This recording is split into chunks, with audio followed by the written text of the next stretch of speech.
Olá, pessoas, tudo bem? Vou falar de um assunto que eu falei no FreeSol desse ano, lá na TFPR, que eu sempre estava querendo falar desse assunto, que é um assunto que eu acho muito interessante.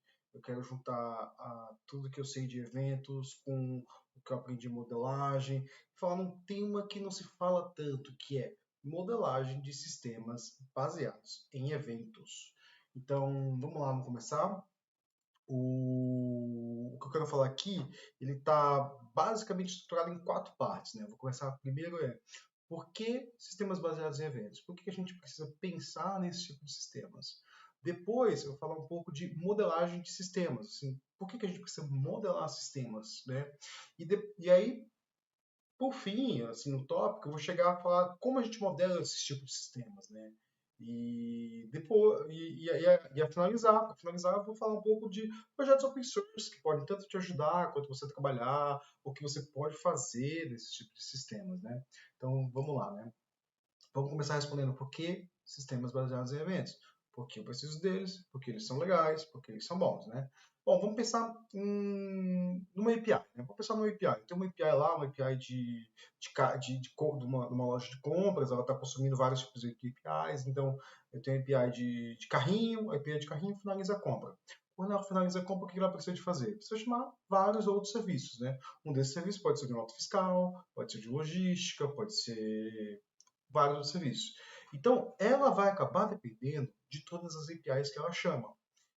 Isso é bom? Nem tanto porque atualizações, né, nessas outras APIs podem precisar refletir no meu serviço de carrinho. Se os outros serviços estiverem indisponíveis, meu serviço vai estar indisponível também. Então, eu vejo aqui que sistemas baseados em eventos já trazem duas vantagens para a gente. A primeira dela é reduz acoplamento. Então, o meu sistema não vai depender daqueles sistemas que usam a minha informação.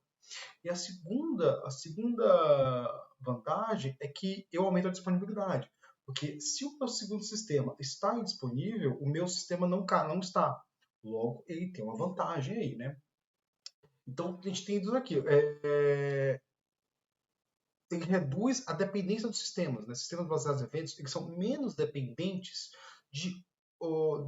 dos sistemas da forma como os sistemas interagem. Né? Quando você tem uma API, você acaba dependendo dos outros sistemas, né? Quando você não tem bases de eventos, não, você depende de um broker. E esse broker ele pode ser resiliente, ele pode ser resistente a falhas. Eu até botei aqui, se você quer um barramento desses brokers de mensagens, ele não tem um ponto único de falha, ou seja, você pode ali fazer uma manutenção sem ele cair. Você pode derrubar um servidor, por exemplo, no Kafka, você pode derrubar um broker, fazer algumas alterações de parâmetros e subir ele de novo, né?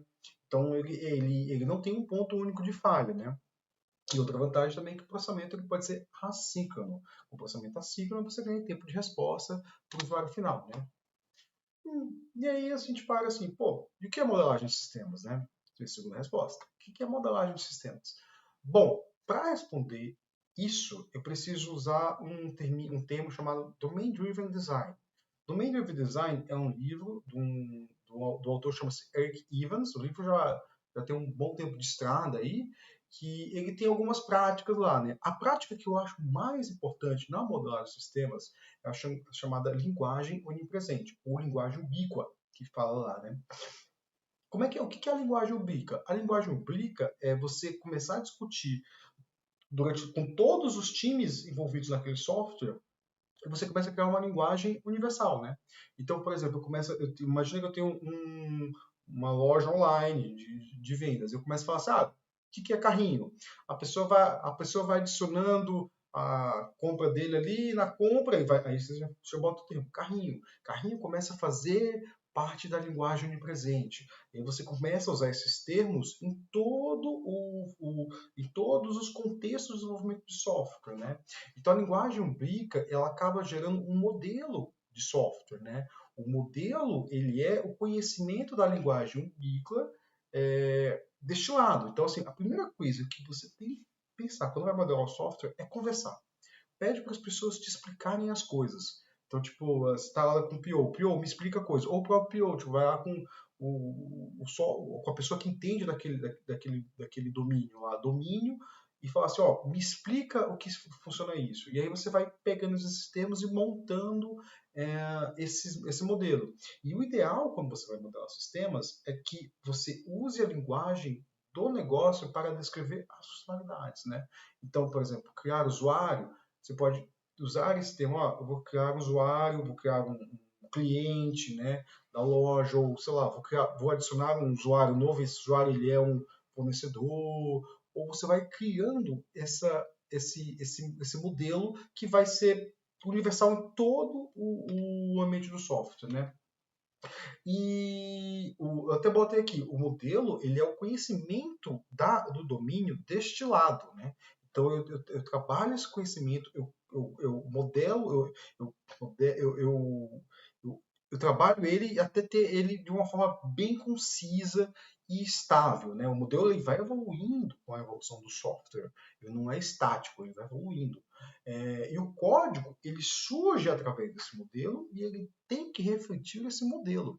Então, quando eu vou modelar sistemas, eu tenho que olhar para esse modelo e meu sistema tem que refletir ele, né?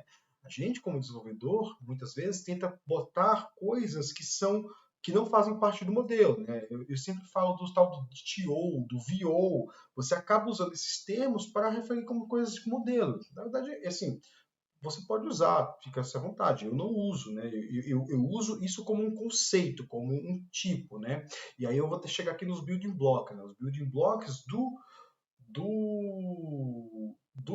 Domain Driven Design são tipos de objetos, são tipos de serviços que ele define lá que são usados.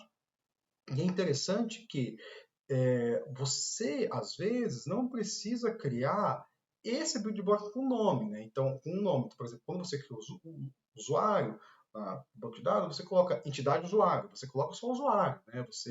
Você não usa, mas quando você usa um VO, você acaba usando o usuário VO, né? Por que a gente usa isso?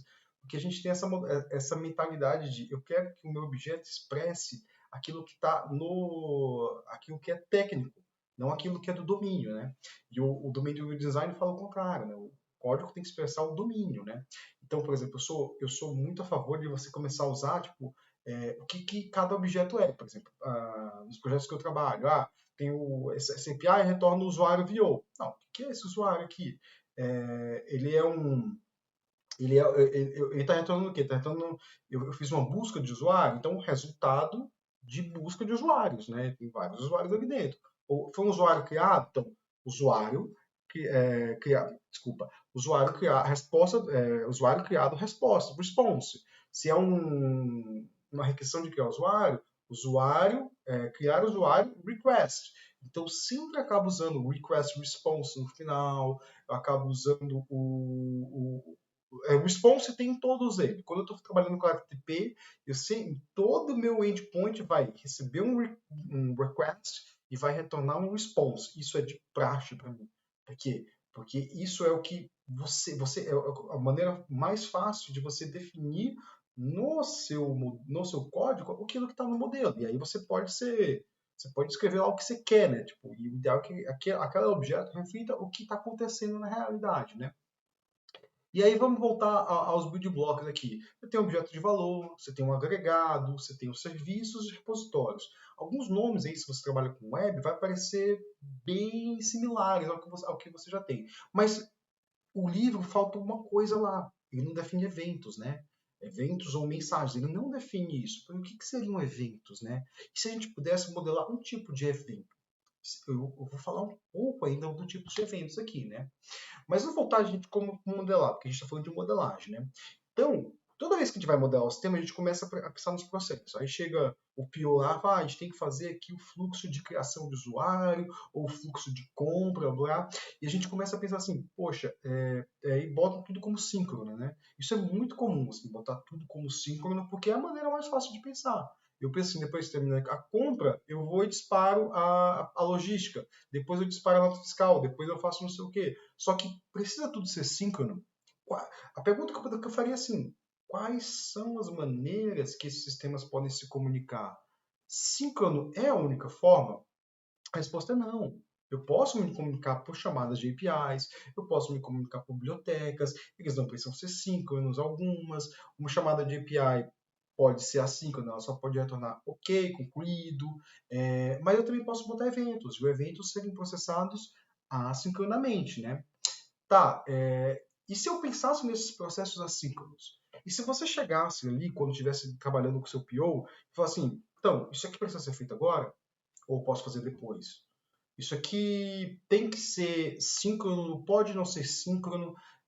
Já botar isso no design do sistema, antes de você implementar, às vezes. Isso é muito bom. Ou depois de implementado, você começa a, poxa, o que eu posso tirar daqui desse software e quebrar e botar como assíncrono, né? E depois que começa isso, você começa a definir os tipos de eventos. Eu falo assim, tá bom, já que eu vou fazer que minha compra tem alguns processos assíncronos, quais eventos e quais eventos um serviço deve emitir e quais eventos o outro serviço deve escutar. Você começa a fazer essas perguntas. Por exemplo, o serviço de carrinho lá vai escutar toda vez que uma compra é finalizada. O serviço de carrinho, o serviço de estoque vai ter que escutar toda vez que um item é adicionado ao carrinho. Ou o serviço de nota fiscal vai escutar toda vez que um pagamento é realizado. Então você tem esses eventos, e você define esses tipos de eventos, pode definir quais canais ele tem, a gente vai falar um pouquinho daqui a pouco disso, né? E depois vai definir os esquemas, né? Fala assim, poxa, para eu ter um evento decente disso, que ele funcione de maneira funcional, isso você tem que começar com os times, né? Por exemplo, eu preciso que o time que emite notas fiscais, quais informações eles têm que saber? Se essas informações eles precisam saber, algum outro time, algum outro evento tem que enviar essa informação. Então você tem que definir o esquema, né? O esquema que a gente fala de esquema é o formato da mensagem, né? Quais campos a mensagem vão ter. E é muito interessante quando a gente pensa em esquema, porque muitas vezes a gente tem uma limitação na nossa cabeça que é dado pelas bases de dados relacionais, pelo famoso SQL. Porque quando uma base de dados relacional, não sei nas mais modernas, mas nas mais antigas, você não tinha campos internos, né? Então você tinha ali o objeto usuário, ele tinha vários campos. Então era comum assim, o usuário ter identificador, nome, sobrenome, rua, bairro, número da casa, blá blá blá. E quando você está falando até de bancos não relacionais, você pode colocar objetos internos. Então o usuário ele pode ter um campo que é um endereço. Esse endereço tem vários outros campos, né? E aí, quando você volta lá nos building blocks do Domain Driven Design, você vai ver lá que tinha as entidades e os objetos de valores. O endereço seria um objeto de valor. Então, ele seria alterado muito pouco, né? Tipo, ele não é alterado tanto e ele não tem sentido existir sem, sem estar associado a um objeto, né? Então, quando você vai definir uma mensagem, você acaba tendo que definir um esquema. E é bem mais livre do que o método relacional, né? De bases relacionais, né? Você pode ter a liberdade de definir o esquema como você quer. Então tem que estar de acordo com os times para ver assim, a informação é necessária para que o outro time consiga dar sequência ao seu processo, né? E aí você tem que definir os métodos de comunicação, né? Define o esquema, define os eventos, beleza? O que eu vou querer? Eu vou querer que meu serviço ele tenha uma API com request response. Uma API, ela tem um pequeno problema que é a problema da dependência, né? Por exemplo, se eu tenho uma API, um serviço que chama outro, no meu caso, o serviço A que chama o serviço B, o serviço A depende do serviço B. Então, uma alteração no serviço B pode requerer uma alteração no serviço A. Se o serviço A está indisponível, se o serviço B está indisponível, o serviço A também pode estar indisponível. E se eu precisar adicionar um serviço C, eu vou precisar alterar o serviço A, porque o serviço A não vai chamar o serviço C se ele não conhecer. Então, uma API com Request Response, além dele ser uma operação que ele vai esperar uma resposta do serviço B, adicionando latência, ele vai precisar conhecer o serviço B. Já quando a gente tem o Event Driving, e aqui eu já estou adicionando um termo, que é um sistema orientado aos eventos, eu posso ter um tipo que é o PubSub. No PubSub, Publish Subscriber, né? Publica e subscreva, né? O serviço A, ele só publica eventos. Ele fala assim, ó, esse é meu evento de compra finalizada. Ele envia para o broker, e o broker vai informar todos do mundo que está escutando aquele evento. Então, o serviço B, ele vai chegar assim, ó, broker, eu quero escutar todos os eventos de carrinho finalizado, compra finalizada. E aí o broker vai passar as mensagens para o serviço B. Então, é muito interessante nesse modelo, porque o A, ele não precisa conhecer o B. O B não precisa conhecer o A. Ele tem só que saber quais mensagens eu vou emitir, quais mensagens eu vou subscrever, quais são os esquemas dessas mensagens, né? E o broker faz a habilidade de entregar a mensagem para o serviço que deseja ela, né? E se eu adicionar um serviço C, bom, ele não vai precisar se comunicar com A. É só o serviço C se registrar no subscrever no tipo de mensagem que ele deseja. Então, por exemplo, se o serviço C quiser escutar todas as mensagens de compra finalizada para fazer um relatório, é só ele escutar as mensagens e aí o broker vai se encarregar de todas as mensagens que ele entregar para o B, ele entregar para o C, porque eles estão escutando o mesmo tópico, né? Uma coisa interessante é que assim o broker que eu botei aqui, ele como abstrato, né? Ele pode ser uma base de dados, e outra coisa interessante também é que assim esses sistemas eles podem coexistir. Então assim eu posso ter um serviço A, um serviço que tanto emite mensagens como ele tem uma API. Na computação a gente costuma pensar muito no preto e no branco, assim tipo ou é isso ou é aquilo. Mas os sistemas eles podem ser arquiteturais, eles podem ter múltiplos estilos arquiteturais. Eu posso definir que os meus serviços eles vão ter APIs, eles vão dispor de APIs e eles vão emitir eventos, né? Então a gente vai ver um pouquinho ali quando a gente vê os tipos de mensagens, pode ter eventos que necessitem depois de um consumo de uma API, né? Outra coisa interessante, o broker ele não precisa necessariamente um externo ao processo, né?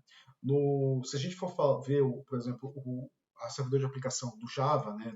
Do Java EE, do Jakarta EE, os Tomcat da vida, do Whitefly, hoje em dia tem vários deles aí,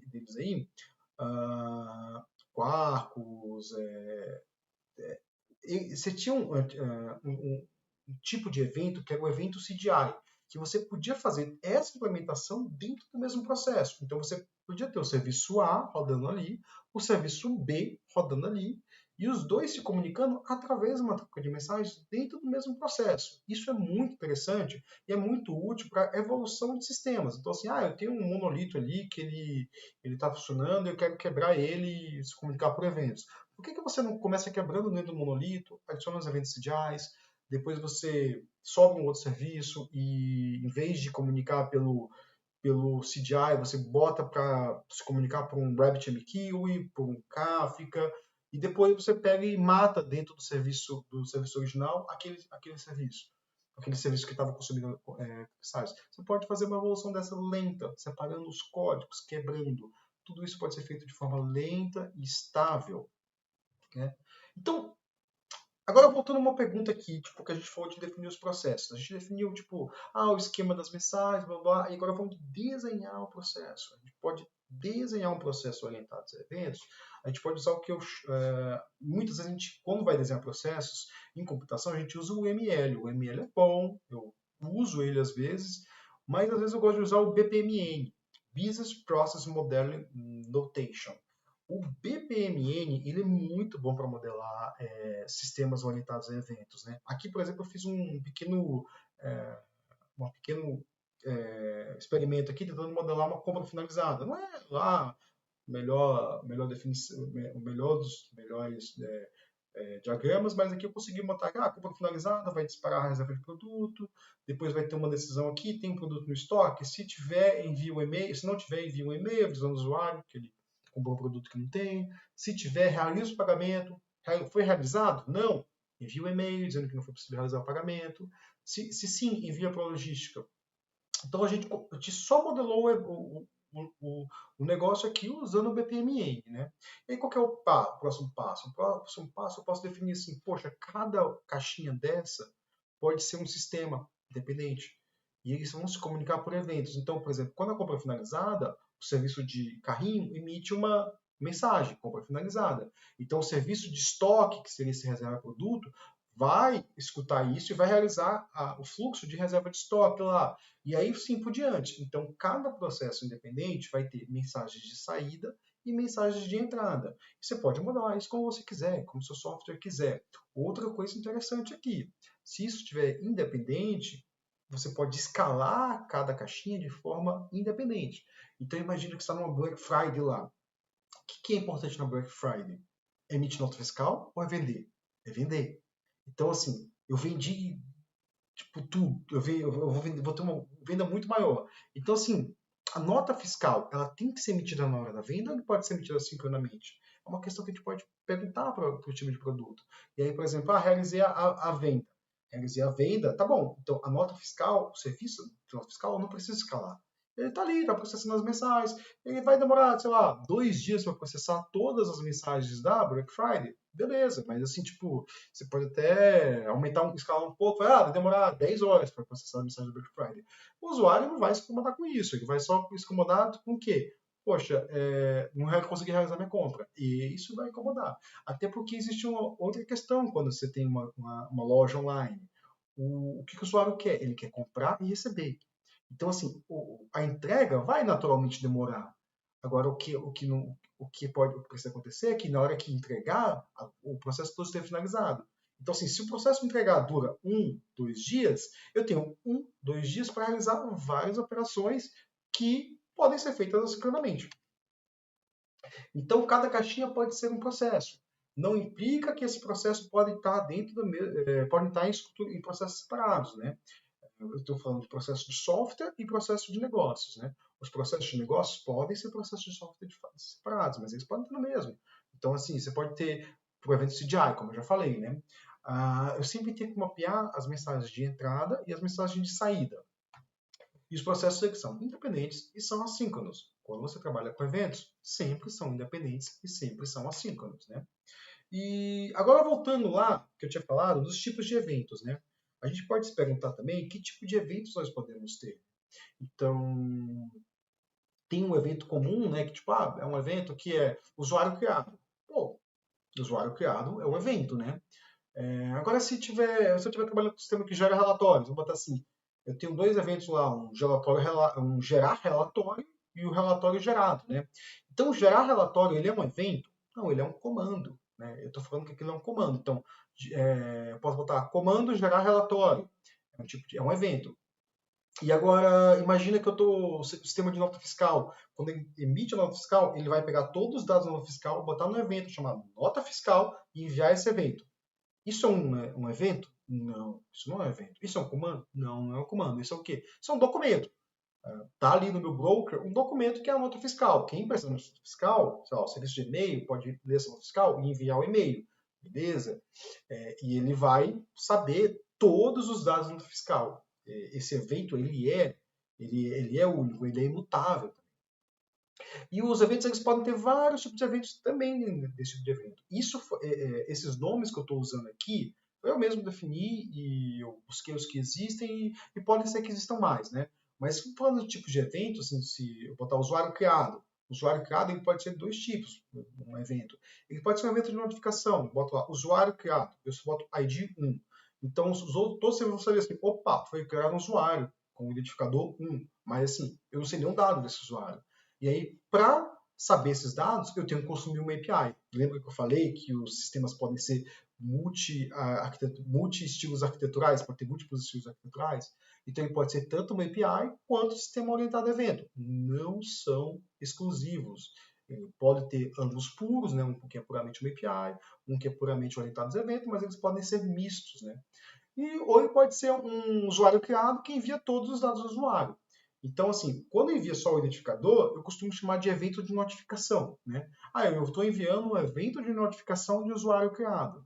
Ou eu posso ter um evento de transporte de estado, né? Tipo, eu envio assim, usuário criado e eu mando todos os dados. Eu envio usuário alterado e aí o que eu posso fazer? Eu posso só enviar os dados que foram alterados. Não tem problema com isso. Isso acontece. Existem sistemas assim, né? Então, esses são os tipos de mensagens que podem existir sistemas de eventos, né? Modelados com sistemas de eventos, né? Existem outros tipos de mensagens. Isso Cada sistema pode definir seu tipo de mensagem. Fala assim, não, eu quero uma mensagem aqui, que ela vai representar tal coisa e vai ter tal coisa, ela vai ter uma resposta associada, é uma mensagem que vai agregando outros eventos. Posso criar o que eu quiser. O sistema é seu, você modela como você quiser. Só tem que refletir o domínio. Isso é muito importante, né? Então, pensando nesse tipo de exemplo, de eventos, quando você define um evento, cada evento deve ter seu nome bem especificado. E isso, eu até voltei aqui, eu botei assim, ó, os nomes sugestivos, né? Muitas vezes a gente pensa nos nomes que são VO, PO, DTO. Esses nomes não são bons. Esses nomes não refletem o modelo.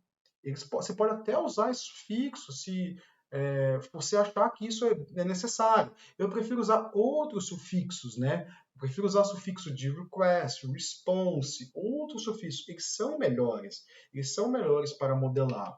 Mas, assim, cada evento deve ter o seu nome e o seu esquema bem definido. Então, se você está trabalhando com eventos, defina muito bem esses esquemas. E o ideal é que os times conversem. Então, por exemplo, se eu estou trabalhando aqui com um sistema de nota fiscal, eu tenho que dizer, o time de nota fiscal, tenho que dizer para o sistema assim, olha, eu preciso de todas as informações, eu não consigo emitir uma nota fiscal, todas as informações. Qual evento eu consigo pegar? Será que você poderia inserir, por exemplo, o sistema de compra não vai emitir o CPF do comprador? Fala assim, sabe que você podia botar o CPF lá? Porque aí eu não preciso te acessar. Eu já uso o evento, consumo aquele CPF e consigo emitir nota fiscal com todas as informações do evento, né? Então você tem eventos bem definidos que vão reduzir a dependência, né? E como eu falei, os times devem conhecer esses nomes e os esquemas, né? É muito comum se usar registro de esquemas, né? Tem o esquema Registry da Confluent, tem o Apicúrio da Red Hat, e usem esses sistemas. Ou você pode usar uma boa e velha wiki. Se você, dentro da sua empresa, definir que, tipo, poxa, eu não vou depender dos sistemas, cada um vai ter seu esquema, esses esquemas vão evoluindo, e a gente vai só usar mesmo um wiki para definir esses esquemas. É plausível, funciona. Tipo, só tem que ter uma boa organização, mas assim, você não precisa muitas vezes depender de um outro sistema, enquanto você pode organizar seus times ali, né?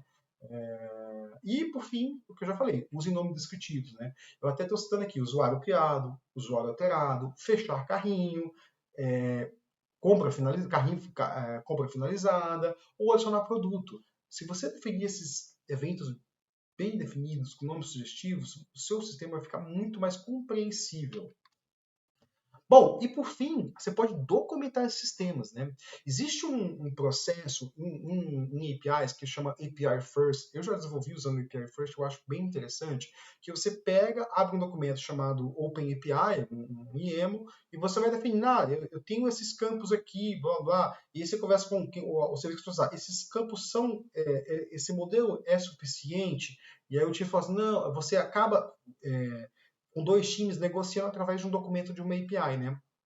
Isso também existe em sistemas baseados em eventos, que é o Async API. O Async API é bem similar ao Open API, só que ele é assíncrono.